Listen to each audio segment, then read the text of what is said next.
Je refuse. La réponse ferme de Guilain a laissé les envoyés stupéfaits. Pourquoi, puis-je demander? Croyez-vous toujours que Réfold possède la même force que lorsqu'il rivalisait avec Desmond en tant que territoire le plus fort du Nord? C'est une grave erreur de jugement. Pourquoi penses-tu ça? Premièrement, l'usurpatrice Amelia est une femme. Elle n'a aucune expérience dans la gestion d'un territoire, encore moins dans la guerre. Elle n'était qu'une noble dame qui pouvait tenir une tasse de thé avec grâce. Son coup d'état n'a réussi que parce qu'elle a eu la chance de tendre une embuscade lors d'un banquet. Regardez comment elle se bat contre le baron Valois.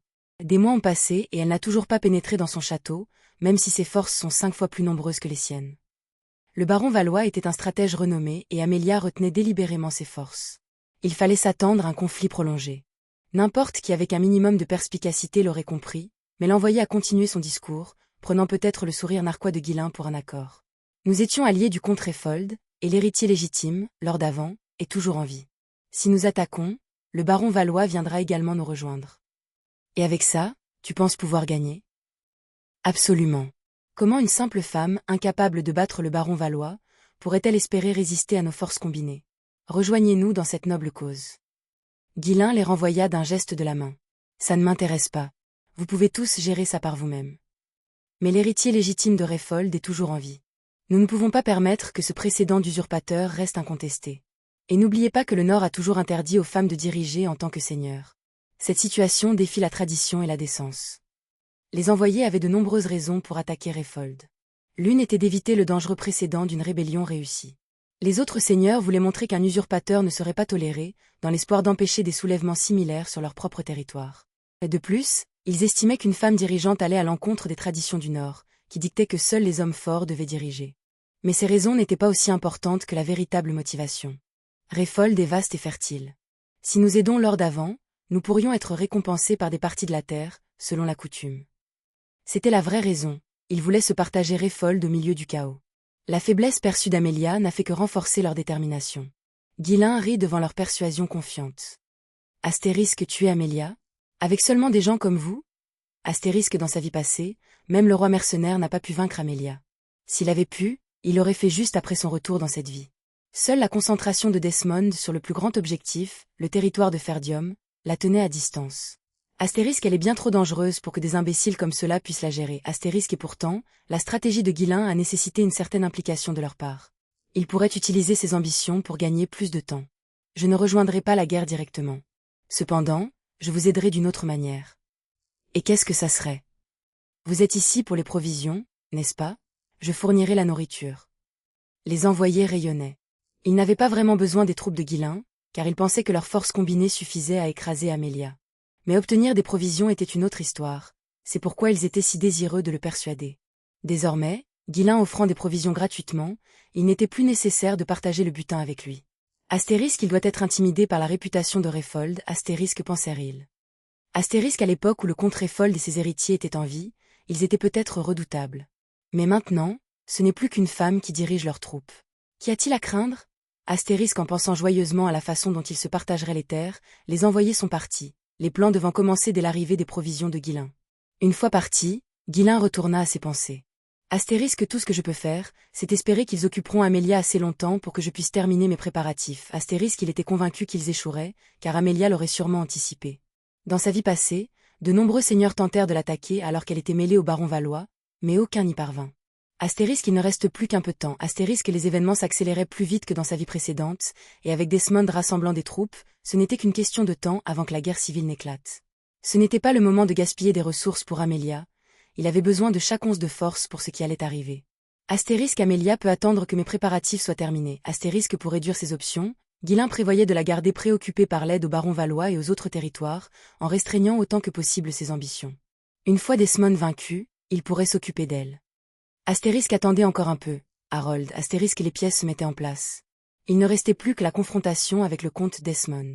Astérisque j'ai tout perturbé dans le nord, ni la maison ducale ni Harold ne resteront les bras croisés. Astérisque une fois la guerre commencée, Desmond en ferait sans aucun doute sa première cible, car Guilain était devenu la force royaliste la plus puissante du nord.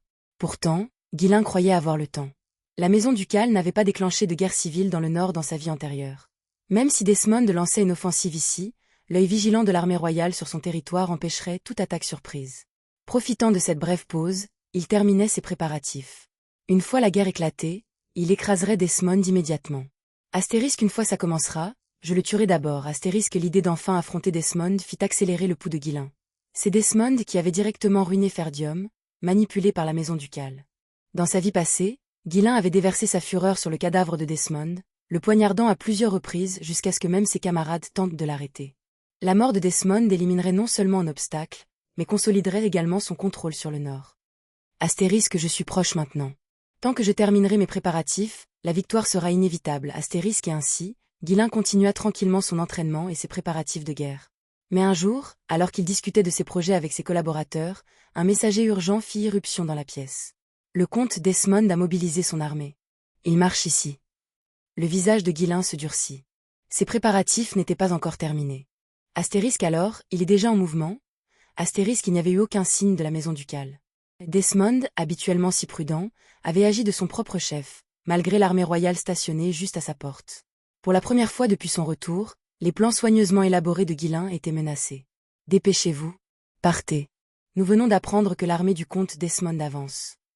Réveillé en pleine nuit par la nouvelle, Doren, le commandant de la Dux Légion, se précipite pour mobiliser ses troupes. Leur objectif était une position stratégique différente de celle que Ghislain occupait lors de sa défaite contre le comte Cabaldi. Les ordres de Doren étaient d'intercepter l'armée de Desmond avant qu'elle n'atteigne Fanry.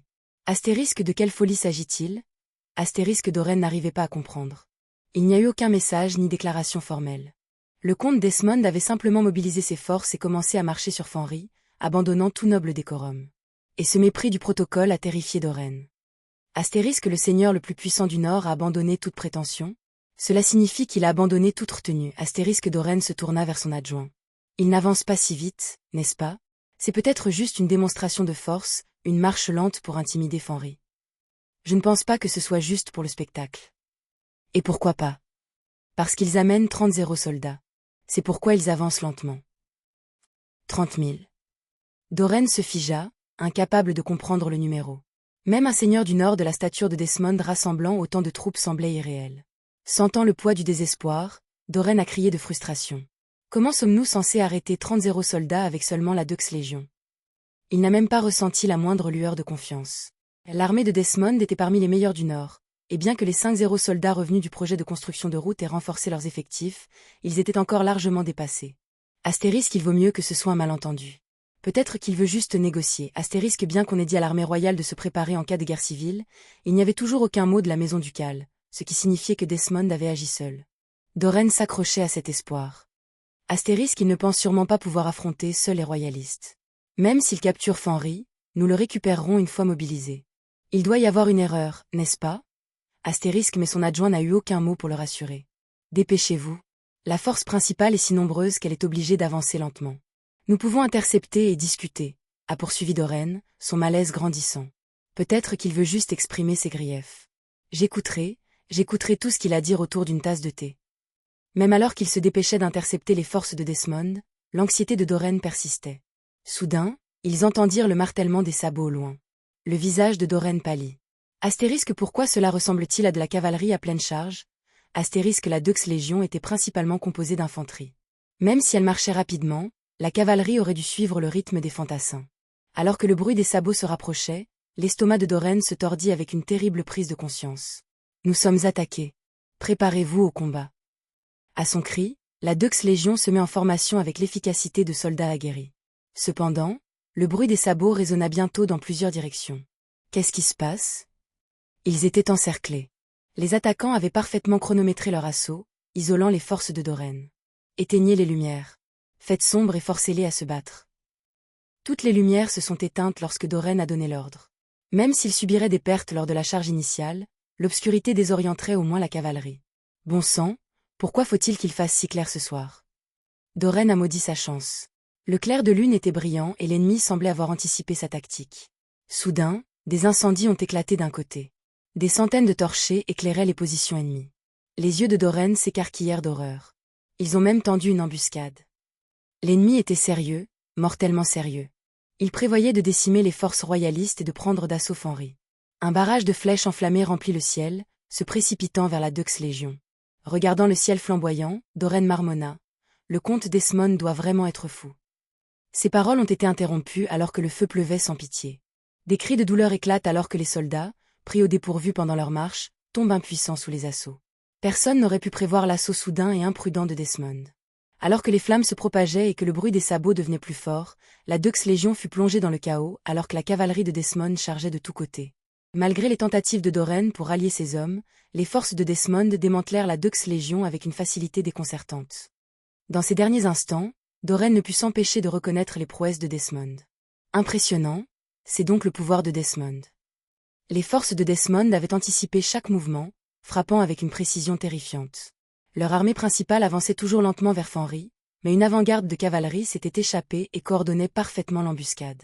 Desmond avait un maître tacticien connu pour de telles manœuvres, quelqu'un qui avait autrefois bloqué la tentative de Doran d'aider Cabaldi. Emerson. Emerson, le maître nordiste de la guérilla, chargeait sur lui, un sourire diabolique sur le visage. Seigneur Doran. Avec un soupir, Doran leva son épée, acceptant qu'il ne rentrerait pas chez lui ce jour-là. Son sort était scellé. Sa seule pensée persistante était « Astérisque qui va payer les frais de scolarité de ma fille maintenant, astérisque.